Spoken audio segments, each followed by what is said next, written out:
E quando esse quebrantamento veio ao meu coração, eu falei assim, eu estou colhendo o que eu plantei. Era um princípio bíblico. Eu falei, eu não vou ficar mais sofrendo por isso, porque é simplesmente fruto das minhas escolhas. Eu falei, você quer saber, eu vou mudar. Eu comecei a mudar minha maneira de agir, minha maneira de tentar enxergar o mundo, e eu tinha colocado na minha cabeça que eu não ia atrair mais as mulheres, mas ainda continuava um pouco promíscuo, queria ter um monte de mulher. Chegou um momento da minha vida que eu estava levantando à noite sozinho, eu morava na casa dos meus pais, morava eu, meu pai, minha mãe, meus irmãos já tinham saído de casa, eu sou o mais velho ainda. Eu falei, eu vou ficar aqui é bom, eu tenho comida, a mulher que me ama, que deixa eu sair com outras mulheres, eu volto para casa, está tudo certo, respeita. Perguntavam para mim, falavam, a mulher da minha vida está aqui, eu achava que ia ficar o resto da minha vida com meus pais. Não sei se vocês me conhecem, mas também não é importante me conhecer, o importante é conhecer o que Deus fez na minha vida. Porque quando nós estamos aqui não é mais um homem. E muitas vezes a igreja olha para cá como um homem. Você hoje pode olhar um homem transformado, quem me conhece, meu passado, eu vou falar um pouquinho sobre isso, vai falar assim, nossa, como que esse cara está falando de Deus? Eu não me acho nem digno às vezes de falar de Deus, devido a tudo que já aconteceu na minha vida. Talvez muitos de vocês estivessem aqui também não teriam a mesma coragem, não teriam a ousadia de falar de Deus. Fala assim, como eu, um pecador, que eu reconheço isso todos os dias. Por isso que a primeira coisa que veio à minha mente é pedir perdão. Minha história é muito louca, né? Porque eu me denominei ateu durante um bom tempo da minha vida. Eu vim de uma família espírita, com católico, com evangélico, aquela bagunça brasileira, sabe? Que cada um acredita que Deus é o único e está lá e pronto, e todo caminho leva a Deus. Quem é cristão sabe que o único caminho que leva a Deus é o Pai. Cristo Jesus é o único caminho, a verdade e a vida. E eu comecei a passar por diversas coisas na minha vida e me denominei ateu. Falei, se o espiritismo é isso, e olha a vida deles como estão, não quero. Se cristianismo é isso, eu via pessoas falando de Deus, mas fazendo coisas horríveis. Eu via pessoas falando de Deus e traindo suas esposas. Eu via pessoas falando de Deus e roubando. Eu via gente orar antes de assaltar. Então, eu comecei a ficar meio confuso com isso. E até hoje eu não acredito nesse Deus que eles falaram. Eu acredito no Deus que está escrito na Bíblia, e foi ela que me salvou. E nesse caminho, diversas pessoas passaram na minha vida. Talvez hoje, alguma pessoa vai falar aqui, vai ser uma pessoa para edificar mais a sua vida, para que você possa ser essa pessoa que vai edificar a vida de alguém. Por isso que eu cobrei de vocês, por que vocês não convidaram alguém? Nós temos medo de sermos cristãos. Nós temos medo. Nós temos vergonha muitas vezes. Eu não vou falar de Deus, eu sou um cara que de ateu hoje em dia, para qualquer pessoa eu falo de Deus. É um absurdo, eu tenho amigos meus aqui que também, a gente estava comentando ali, falando assim, que louco, né? Alguns anos atrás a gente estava lá, quando ia imaginar a obra que Deus tinha para fazer, eu nem conhecia esse Deus, porque eu não vi outras pessoas me oferecerem isso. Todo mundo vai lembrar o caminho da sua conversão, tem alguns que já tiveram a felicidade de nascer de berço, mas eu não tive. E nesse caminho para mim foi muito louco, né? Porque eu achava que eu tinha uma vida maravilhosa. Eu, com 20 anos, tive uma filha, casei, fiquei 2 anos, me separei, era uma pessoa completamente promíscua. Eu não tinha referência de família. Embora eu tivesse meus pais em casa, talvez as coisas que eu enxergava não eram isso. O mundo tinha me oferecido muita coisa, e eu comecei a acreditar que a mulher era simplesmente uma mulher para me proporcionar prazer. E eu comecei a ter um monte de mulheres. Eu pensava, eu não bebo, eu nunca bebi na minha vida, eu nunca fumei, nunca usei droga, nunca roubei. Trair não deve ser tão ruim assim, porque a gente se compara com o péssimo. Eu falei, ela não está sabendo, não estou fazendo mal para ninguém. E eu levei essa vida, talvez isso daí tenha acarretado milhares de cargas espirituais, porque nós sabemos que através do nosso relacionamento é a maneira que nós tornamos uma só carne com outra pessoa. Quantas pessoas eu me relacionei, do qual possam ter amaldiçoado minha vida naquele momento, mas graças ao bom Deus eu fui lavado. Mas a questão primordial é tudo que eu carreguei na minha vida. Imagina uma filha com 20 anos, você acreditando que é maduro o suficiente. Não deu certo, separa. O mundo me corrompendo. Perfeito, me separei, comecei a namorar outra menina. Namorar porque eu tinha que ter uma titular. A minha verdade era essa. Tinha que namorar com uma e depois eu fazia minhas coisas, desde que ela não soubesse. Para mim estava tudo certo. Eu falava que eu tinha que satisfazer meus desejos. E a verdade é essa. O inimigo quer que você satisfaça seu desejo. Talvez você tenha hoje dado vazão à sua carne e satisfeito alguns desejos seus. Talvez não relacionado ao sexo, mas às outras áreas da sua vida que você sabe como Deus quer conversar com você. E eu tive outra filha, achava tudo normal, visitava minhas filhas de 15 em 15 dias, sempre fui um pai presente de certa maneira. Não sei se dá para ser um pai presente longe do seu filho. mas é o que o mundo prega.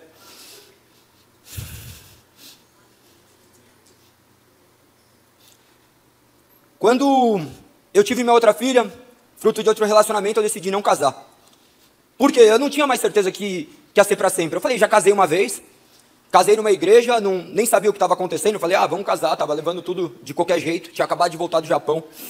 Morei 1 ano no Japão, voltei, vamos casar, casei, foi de qualquer jeito, separou, vai lá, faz o divórcio, é bem simples, pronto. Meu outro relacionamento, só queria namorar. Teve um dia que até se reuniram depois que tinha nascido minha filha e falaram assim, tá na hora de você amadurecer, de vocês casarem. Eu falei assim, não vou casar. Mas como você não vai casar? Você não ama minha filha? Eu nunca tinha falado para ela que te amo, para essa mãe da minha filha. Eu falei, não vou casar, para que eu vou casar agora? Para que eu vou casar? Eu não tenho certeza se eu vou ficar com ela para sempre. Então deixa ela na sua casa, eu não quero tirar ela da sua casa para depois ela ter que voltar. O pai dela olhou para minha cara e falou assim, como que você está falando isso? Mas ele respeitou, porque eu fui homem o suficiente pelo menos de abrir meu coração. De falar realmente o que eu estava pensando no momento. E isso daí é muito doloroso. É muito doloroso porque imagina uma pessoa sem perspectiva. Porque você não tem princípios, você não tem valores. Por mais que você ache que você construa seus princípios, seus valores, eles são desprovidos de origem. Quem é cristão, a origem de tudo está na Bíblia. E eu comecei a descobrir só muito mais tarde. E esse relacionamento foi continuando aos trancos e barrancos. Minha filha, com 2 anos, eu descobri que ela tinha uma síndrome. Ela teve uma bronquiolite e foi para o hospital. A gente descobriu que ela era portadora de uma síndrome, chama Síndrome de Williams. Quem acompanha as redes sociais já deve ter visto a Luísa, ela é fantástica. E ela teve que operar o coração. Ela operou o coração, foi tudo bem. Depois, com 4 anos, ela teve que operar o coração novamente. E eu já era ateu, tá? Para vocês entenderem como funcionava a minha cabeça. Aí eu olho e falo, que louco, né? Vai operar novamente. O médico falou para mim, talvez seja o último dia da sua filha nessa próxima cirurgia. Eu, como ateu, eu pensava, vai acontecer o que o universo desejar, o que a natureza desejar. Eu não entendia que eu já enxergava a natureza como primordial na minha vida. Essa revelação só foi me dada depois que eu conheci o Evangelho. Eu falei assim, enquanto todo mundo estava desesperado, eu estava calmo, falando assim, vai ser feita a vontade da natureza, não tenho como brigar. Eu contratei o melhor médico, ela não tinha plano, contratei o melhor médico para operá-la, e eu falei, vai acontecer o que a natureza permitir, não vai adiantar eu ficar aqui me acabando. Eu já era atleta, nessa época eu lutava ainda. Não vai adiantar eu sair na rua, que tentar extravasar, eu tenho que simplesmente descansar que a natureza é sábia. A cirurgia dela não era de urgência, por exemplo, vai ter que operar. Marcou a cirurgia, no outro dia, em determinado dia tinha que fazer. E eu me lembro que um dia antes, eu saí para brincar com ela no parque. Foi eu, ela e a Luana, a minha filha mais velha. E eu brinquei com a minha filha como se fosse o último dia. Embora eu acreditasse que pudesse haver um renovo, que ela poderia realmente ser curada, falei, pelo certo, eu vou brincar com ela como se fosse o último dia. E nesse momento era Deus ministrando no meu coração já, para a gente viver um dia de cada vez. Quantas pessoas se perderam e você não brincou com ela como se fosse o último dia? Quantas pessoas passaram na sua vida e você não falou o que deveria falar para ela? Felizmente, deu tudo certo, aconteceu a cirurgia, foi tudo bem. E eu vi as pessoas olhando e me julgando, né? Falando assim, você era o pai, você não viu sua filha sair para a sala de cirurgia, porque eu não consegui ficar lá. Eu falei, não vou ficar aqui, eu vou sair. Você é o pai, por que você não viu ela indo para a sala de cirurgia? Porque, no meu entendimento, eu não queria ver aquele momento que talvez pudesse ser o último dela. Eu falei, eu vou guardar o que foi bom. E as pessoas, quando você fala que você é ateu, as pessoas não vão olhar para você como elas serem culpadas disso. Porque se tem algum ateu do seu lado, se tem alguma pessoa que não acredita em Deus do seu lado, você é culpado disso. Porque talvez ele não veja Deus na sua vida.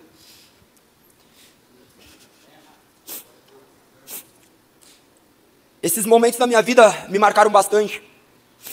E eu falei, vou levando minha vida, não vou querer mais saber de nada, vou continuar assim. Continuava o relacionamento de qualquer jeito, porque eu tinha uma filha, eu falei, vou ficar perto da minha filha. Mas eu continuei esse relacionamento meio porque a minha filha mais nova ministrou muito na minha vida. Um dia, eu estava sentado no carro conversando com ela. Ela devia ter uns 4 anos, mais ou menos. 4, 5 anos. E ela virou e perguntou para mim, estava eu e a mãe dela, pai, por que a Luísa pode ter o pai e a mãe junto e eu não? Aquilo ali quebrou meu coração.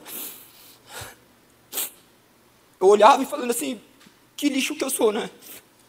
Por que eu estou tirando isso dela? Mas, como sempre, eu não tinha princípios. Falei, tá bom. Mas eu construí os meus princípios. Falei, então não vou separar, vou continuar com essa mulher, eu fico com outra, está tudo certo, eu vou levando e vai levando. E deixa, porque é normal, todo mundo faz isso. Me comparando com o mundo. E a vida foi indo, foi indo. Chegou um momento que meu relacionamento não dava mais certo. E pus um fim. E quando isso acabou, quando o relacionamento teve um fim, passou milhares de reflexões na minha mente. Eu falei, eu simplesmente estou colhendo o que eu plantei. Foi um final turbulento assim. A gente terminava, eu sempre voltava, um momento ela não quis mais voltar. Eu falei, por quê? Sempre volta, por que agora não? Eu terminava quando eu queria, voltava quando eu queria. E ela não quis, eu sofri. E mais uma vez, foi Deus ministrando a minha vida. Porque Ele sempre vai estar presente na vida de cada um, basta a gente querer enxergar. E nesse momento eu comecei a olhar e falei assim, por que aconteceu tudo isso na minha vida? E eu sempre fui um cara meio que busquei coisas boas, porque eu olhava para todo mundo julgando, eu falava assim, eu não bebo, eu não fumo, eu não faço nada, eu sou bonzinho. Nunca bebi, nunca fumei, meus amigos tudo louco, tudo drogado, desde os 12 anos. Eu falo, o que é isso? Então eu sou um cara bom. E eu me valia disso. Eu era o super-herói, eu não tinha Deus como meu super-herói. E quando esse quebrantamento veio ao meu coração, eu falei assim, eu estou colhendo o que eu plantei. Era um princípio bíblico. Eu falei, eu não vou ficar mais sofrendo por isso, porque é simplesmente fruto das minhas escolhas. Eu falei, você quer saber, eu vou mudar. Eu comecei a mudar minha maneira de agir, minha maneira de tentar enxergar o mundo, e eu tinha colocado na minha cabeça que eu não ia atrair mais as mulheres, mas ainda continuava um pouco promíscuo, queria ter um monte de mulher. Chegou um momento da minha vida que eu estava levantando à noite sozinho, eu morava na casa dos meus pais, morava eu, meu pai, minha mãe, meus irmãos já tinham saído de casa, eu sou o mais velho ainda. Eu falei, eu vou ficar aqui é bom, eu tenho comida, a mulher que me ama, que deixa eu sair com outras mulheres, eu volto para casa, tá tudo certo, respeita. Perguntavam para mim, falavam, a mulher da minha vida está aqui, eu achava que ia ficar o resto da minha vida com meus pais. Eu fiquei lá um tempo entendendo que Deus nem existia, falando, isso daqui é a vida maravilhosa. Eu achava que a minha vida era perfeita. Se alguém viesse falar de Deus para mim, eu falava, você está louco com a vida que eu tenho? Tinha o carro que eu queria, a mulher que eu queria, tudo que eu queria, não existia outra vida melhor para mim. Foi então que algumas coisas aconteceram. Eu faço parte de um grupo que chama Mahamudra, e lá as pessoas professam muito a questão de espiritualidade, de relacionamento com o divino, meio que alguns nem sabem o que eles estão fazendo, mas naturalmente eles estão falando de Deus. E minha vida começou a ser ministrada ali. Eu tinha alguns amigos que eram cristãos. O Feijão do Alcubo, não sei se alguém conhece. Ele é um cara que eu conheço há muito tempo e ele sempre ministrou muito a minha vida. Nesse tempo que eu era todo perdido, ele estava ali falando uma palavra de carinho, de amor, nunca colocando Deus de maneira agressiva. Ele passava por alguns problemas e eu falei assim, como que você se relaciona com isso? Como você está se relacionando com isso? Ele, eu passo por isso daqui com honra e glória, porque Deus é bom comigo, eu não posso fazer nada de errado, porque Deus quer que eu siga o caminho correto. E esse problema dele era um problema de divórcio. Ele estava passando por uma transição na vida dele, que ele não tinha mais um relacionamento com a esposa, e ele ficou acho que 2 ou 3 anos, não sei precisar o tempo exato, mas ele permanecia com ela, orando, pedindo ao Senhor um direcionamento, porque quem é cristão sabe que o quão difícil é ter um relacionamento destruído. E eu vi ele fazer aquilo, e eu falei assim, não, vem aqui, eu vou te levar nos lugares que você vai passar tudo isso. Ele falou assim, não é isso que Deus quer para minha vida. E eu comecei a olhar ele diferente. Ele me chamava para ir para a FEBEM, ajudar as pessoas lá. Eu falei assim, vamos lá, vou soltar uma bomba, porque eu não acreditava em Deus. Eu falei assim, eu queria ser delegado. Eu falei assim, vamos lá, a gente solta uma bomba, acabou, o mundo melhora. Eu não acreditava na restauração do ser humano. E isso acabou acarretando milhares de coisas na minha vida, porque o exemplo dele começou a edificar minha vida, sem ele perceber. Eu estava mudando minha maneira de falar, minha maneira de agir. Então eu conheci a parte mais bonita da minha história, que é a minha atual esposa. Uma mulher que mudou completamente minha vida, porque Deus permitiu. Foi aí que tudo começou. Eu, há um tempo atrás, um pouco antes de começar ela, eu comecei a acreditar em Deus, não acreditar em Deus, mas eu entendi que Deus não era aquilo que as pessoas falavam, que era aquilo que estava falando no meu coração. Porque cada um tem uma maneira de enxergar Deus e não tem nada de errado disso. Porque a questão é que hoje nós queremos colocar Deus dentro de uma caixinha e achar que Ele é exatamente isso que a gente pensa. E qualquer pessoa que fale algo diferente fala, não, isso daí não é Deus, você está errado. Na verdade, Deus não é nada do que a gente imagina, Ele é muito mais, Ele é mais do que a gente pode imaginar. E a gente quer restringir a ação dele e a maneira como ele se move entre nós. E quando eu conheci minha esposa já era cristã, ela chegou e falou assim, vem aqui, eu vou para a igreja. Eu falei assim, tá bom, eu vou com você. Eu já tinha ido algumas vezes. E fui uma vez, eu tinha acabado de ir no Bola junto com o Feijão dela, a gente foi na Ibabe, fui uma vez, fui outra, quando eu vi, eu já estava apaixonado por Cristo, eu já sabia muita coisa da Bíblia, porque eu ia viajar 8 horas escutando a Bíblia do Cid Moreira. Meu pai fazia eu viajar para o Paraná 8 horas escutando a Bíblia do Cid Moreira, porque eu era um cara terrível quando era jovem, ele ficava falando um monte de coisa, eu falava assim, não, você está louco, o que você fala de Deus, você não faz nada, por que você vai fazer isso comigo? E quando a gente decidiu caminhar com Deus, nossa vida mudou completamente. Nossa vida mudou no sentido de que nós falamos, não, vamos selar essa união. Eu era um cara que, quando eu conheci, amor, você está lascado, você não vai ter o que falar, eu estou contando tudo.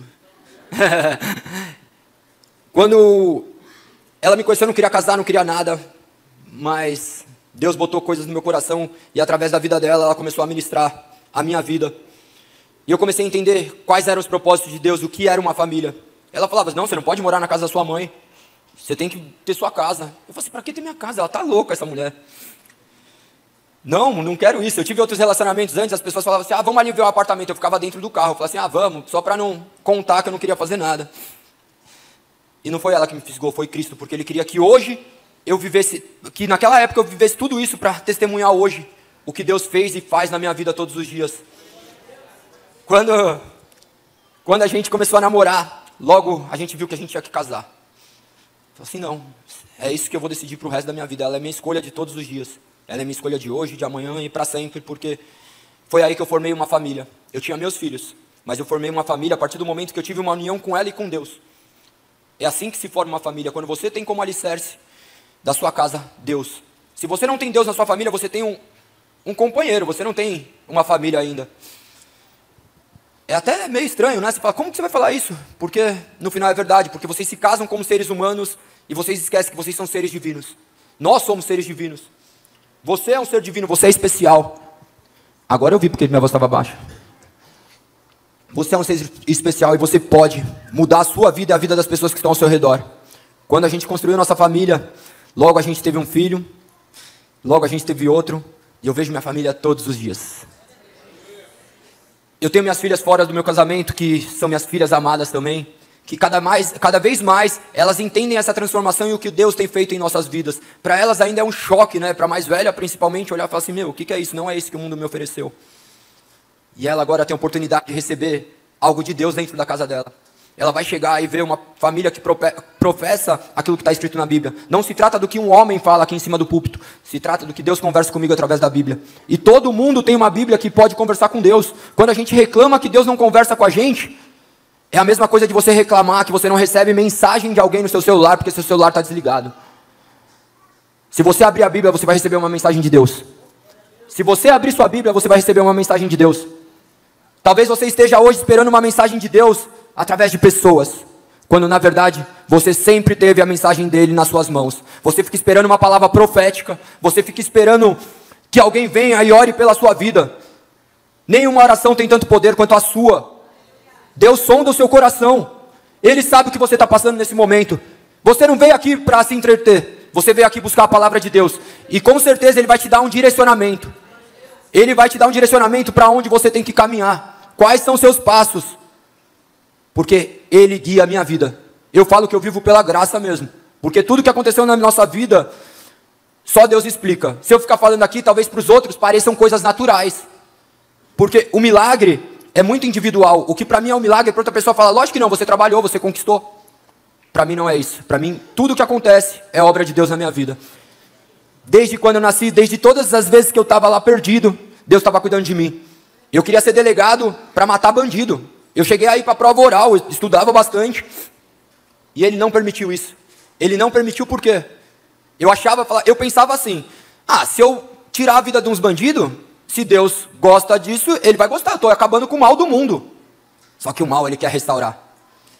Da mesma maneira que Ele tem restaurado a minha vida, Ele quer restaurar a vida de qualquer pessoa, porque não existe diferença entre pecados. O que você talvez tenha feito no secreto,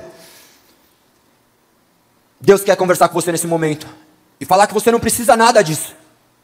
Você é mais forte que isso. Você tem que vencer a sua carne todos os dias. Todos os dias eu tenho milhares de lutas. Mas quem vê minha vida, talvez no Instagram, vê com a minha mulher, não sabe as lutas internas que eu tenho. Não sabe o que passa na minha cabeça. Mas Deus sabe. Deus sabe o que está passando no seu coração. Ele sabe porque você veio aqui. E Ele vai te dar uma resposta. Ele vai te dar uma resposta. Porque a resposta só vem dEle. Não esperem de homens o que só Deus pode te dar. Talvez você esteja hoje olhando e falando: o que faz um cara subir aqui? Não é minha vontade, é a vontade de Deus. Porque eu sou submisso à vontade dEle. Se você é submisso à vontade dEle, talvez amanhã você esteja no mesmo lugar que eu. Talvez amanhã você esteja na rua falando da palavra de Deus. E não importa para quantas pessoas você esteja falando, Deus quer que você fale dEle. Para que você reestruture a sociedade. E a sociedade só vai ser reestruturada através de famílias. Eu vejo vários casais de mão dadas. Olha que lindo. Isso é uma união. E essa união tem que gerar fruto. O fruto não é somente o seu filho. O fruto é o que você faz ao seu redor. O que vocês têm feito ao seu redor? O que vocês têm feito pelo reino? Porque nós olhamos nosso próprio umbigo. Nós olhamos a nossa casa. E a gente esquece que tem pessoas clamando por socorro. Nós esquecemos que tem pessoas que precisam simplesmente de um abraço. E talvez nesse abraço você manifeste Deus na vida dele. Simplesmente através de um abraço. Quando foi a última vez que você deu um abraço involuntário em alguém? Quando foi a última vez que você passou, viu alguém e falou assim: eu quero te dar um abraço. Deus pediu para eu te dar um abraço. Quando foi a última vez que você viu alguém e falou assim: eu quero falar de Deus na sua vida. Eu quero te falar daquilo que eu estou vivendo. Eu falo tanto de Deus porque é isso que Ele tem feito na minha vida. Ele tem feito eu falar de Deus para pessoas que eu jamais falaria. Porque meu espírito de covardia foi embora, porque Ele me deu o espírito de coragem e ousadia. Ele me deu isso porque Ele quer. E Ele quer que esteja em vocês também. Quem vai sair daqui com o espírito de ousadia e de coragem? Vocês são a mudança que o mundo quer ver. Em Romanos 12:2 diz que não devemos nos moldar aos padrões do mundo, né? Mas ser transformado pela renovação da nossa mente, para que a gente possa viver a boa, perfeita e agradável vontade de Deus. Se você não renovar a sua mente, você nunca vai viver a boa, perfeita e agradável vontade de Deus. Se sua vida não está do jeito que você quer, é porque você não está vivendo a boa, perfeita e agradável vontade de Deus, e logo não existiu transformação na sua mente. Quando as pessoas me viam e falam assim: você mudou, eu falava assim: mudou, você nem me conhece, como você vai falar que eu mudei? Me incomodava. E hoje, quando alguém fala que eu mudei, eu falo assim: glória a Deus, porque você age em mim, não sou mais eu que ajo. E eu dou liberdade para Deus agir do jeito que Ele quiser. Muitas vezes eu não sei discernir se é Ele falando comigo, se é o galego racional. Eu sou advogado. Então, eu sempre estudei muito, eu sempre gostei muito de ler. E eu fico em conflito entre o que é homem e o que é o Espírito Santo. Mas eu creio que, quando eu estou falando de Deus, não sou mais eu, é Ele. Então, que nesse momento vocês consigam entender Deus falar. Que você nesse momento não olhe um homem falho que estava falando sobre seus pecados ali. Quando foi a última vez que você confessou os seus pecados? Quando foi a última vez que você se ajoelhou e falou assim: Deus, eu não mereço a sua graça. Eu mereço tantas coisas ruins, mas você me salvou, você me resgatou. Ou vocês todos tiveram uma história feliz até aqui? Quem já sofreu aqui? Levanta a mão. Todo mundo já sofreu. Todo mundo já passou por milhares de tribulações, mas vocês permanecerão firmes e fortes até o fim das suas vidas, porque Deus está com vocês. Vocês professaram que Ele é seu único e verdadeiro Salvador, Cristo Jesus. E isso faz com que vocês possam viver uma vida boa, perfeita e agradável, desde que vocês busquem. A questão primordial não está em o que você fala, está em o que você faz. Não está no que você fala, está no que você faz. Quais são as suas ações que estão gerando mudança no mundo? Quais são as suas ações que estão gerando mudança nas famílias ao seu redor? Você faz parte de uma família apostólica. Você faz parte da sementinha que Deus plantou na terra para vocês expandirem. Vocês têm a obrigação de encher essa igreja. Vocês têm a obrigação de encher a sua igreja. Você tem a obrigação de reunir as pessoas na sua casa para falar de Deus. Porque vocês são a boca de Deus. Vocês ficam esperando, às vezes, talvez vir um raio, uma imagem, falar assim: eis que vos digo. Não, clamem pelo Espírito Santo. Clamem pelo Espírito Santo. E Ele virá, e através da sua vida serão feitas maravilhas. Através da vida de cada um de vocês presente. Eu sei que Deus vai fazer coisas que olhos jamais viram, que boca jamais professaram. E assim será.